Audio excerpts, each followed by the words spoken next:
أعوذ بالله السميع العليم من الشيطان الرجيم. بسم الله الرحمن الرحيم. الحمد لله رب العالمين، الصلاة والسلام على رسول الله صلى الله عليه وسلم. أما بعد، فسلام الله عليكم ورحمته وبركاته. ودنا يتكبراችሁ ሙስሊም ወንድሞቼና እህቶቼ እንደምን አደራችሁ፣ እንደምን ዋላችሁ፣ እንደምን አመሻችሁ።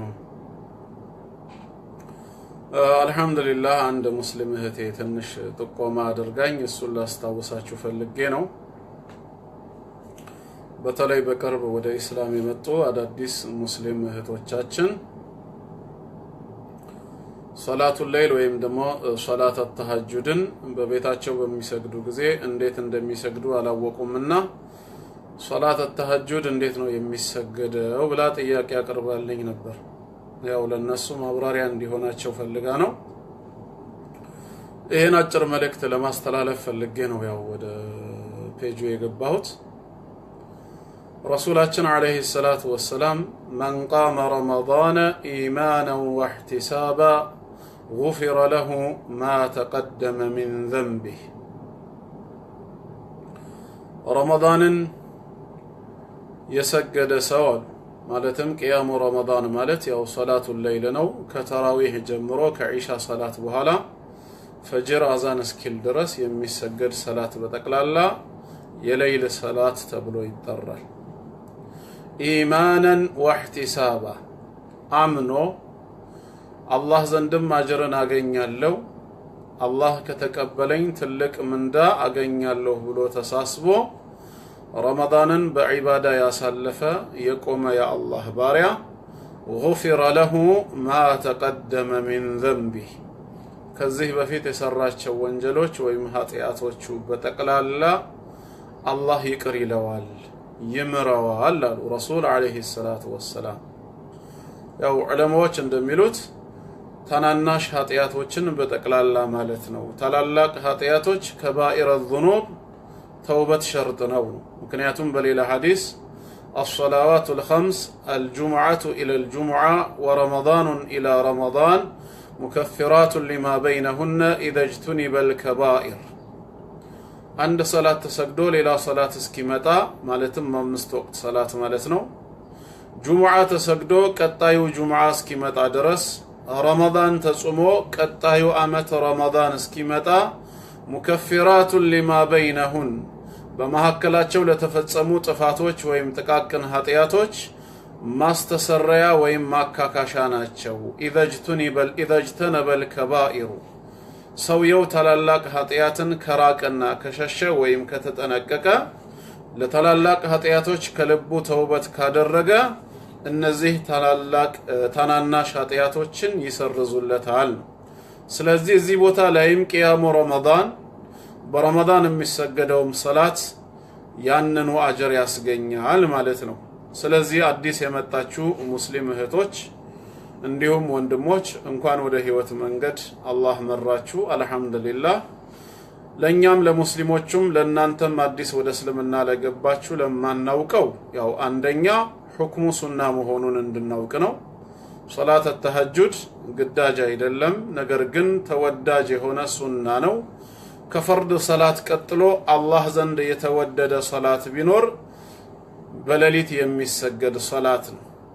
ረሱል ሰለላሁ ዐለይሂ ወሰለም ወደ መዲና ሲገቡ መጀመሪያ ያደረጉት ንግግር አዩሃ الناس አጥዒም አፍሹ السلام وأطعموا الطعام وصلوا الأرحام وصلوا بالليل والناس نيام تدخلوا الجنة بسلام ያሉት።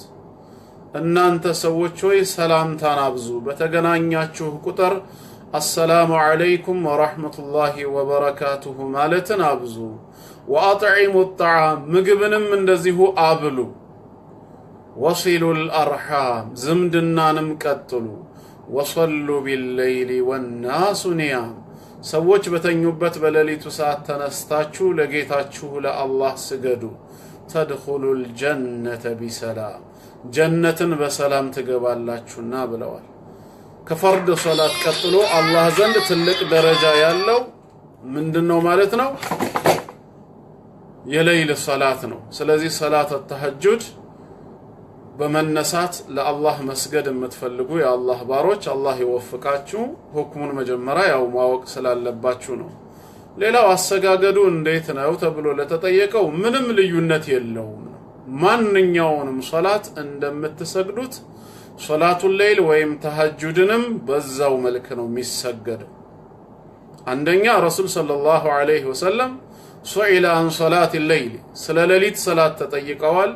እሳቸውም ሲመልሱ መትና መትና አሉ። ሁለት ረካዓ ተደርጎ ነው የሚሰገደው አሉ። ሶላቱል ሌይል መስገድ የሚፈልግ የአላህ ባሪያ ሁለት ረካዓ ያደረገ ቢሰግድ ሱናም ነው ተወዳጅ ነው ማለት ነው። ይሄ አንደኛው ነው። ሁለተኛው ሶላቱል ሌይል ለየት የሚያደርግ ነገር ቢኖረው ዱዓኡል ኢስቲፍታህ ነው። ሌላ ምንም ነገር የሚለየው የለም። የመክፈቻ ዱዓዎች ብዙ አሉ።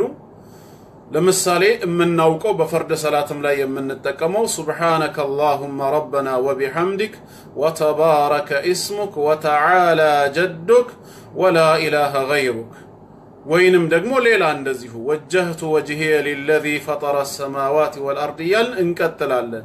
እንደዚሁ ሶላቱል ሌይል ላይ ረሱል ሰለላሁ ዐለይሂ ወሰለም ለየት ያለ የመክፈቻ ዱዓ ያደርጉ ነበር። እኛ በፈርድ ሰላትም ላይ በቀኑ ሰላትም ላይ የምንጠቀመውን የመክፈቻ ዱዓ ሌይልም ላይ መጠቀም እንችላለን። ከፈለግንም ደግሞ ረሱል ሰለላሁ ዐለይሂ ወሰለም ይጠቀሙት የነበረውን የመክፈቻ ዱዓ መጠቀም እንችላለን ማለት ነው። ከዛ ውጪ ባሰጋገድ ረገድ ምንም ለየት ያለ ነገር የለውም። ስንቆምም ስናጎነብስም ስጁድ ስንወርድም ማንኛውንም ሰላት እንደምንሰግደው ነው የምንሰግደው። ባይሆን ስጁዱን በደንብ እያረዘምን ዱዓ እያደረግን የዱንያና የአኺራ ጉዳያችን እንዲስተካከል ብቻ ስጁድንም ማርዘሙ ተወዳጅ ነውና ማለት ነው። ረሱል አለይሂ ሰላቱ ወሰላም አቅረቡ ማ የኩኑ العبد من ربه وهو ساجد አንድ የአላህ ባሪያ ለአላህ ቅርብ የሚሆነው ስጁድ ላይ ያለ ነው። فاكثروا من الدعاء ስለዚህ ዱዓን አብዙ ብለዋል። ዱዓን ልናበዛ ይገባል በስጁድ ላይ እና ከዛ ውጪ ለየት ያለ ነገር የለውም። ይሄን ብቻ ላስታውሳችሁ ነው የገባሁት። አላህ የተግባር ሰው ይበለን። አላህ ለይለቱል ቀድርንም ይወፍቀን ኢንሻአላህ። እንግዲህ ያው ዛሬ 23ኛ ሌሊት ነው። ለይለቱል ቀድርም ተስፋ ከሚደረግባቸው ሌሊቶች አንዱ ሌሊት ነው። የቀረው 7 ቀን ወይም 8 ቀን ነው ካሁን በኋላ። ይሄንን አላህ ያው አድርጎ ካቆየን እንደምንም ቀበቷችንን ጠበቅ አድርገን ሌሊቱን በዚክር በዱዓ በሰላት ማሳለፍ አለብን። አላህ ይወፍቀን። ወሰላሙ አለይኩም ወራህመቱላሂ ወበረካቱሁ።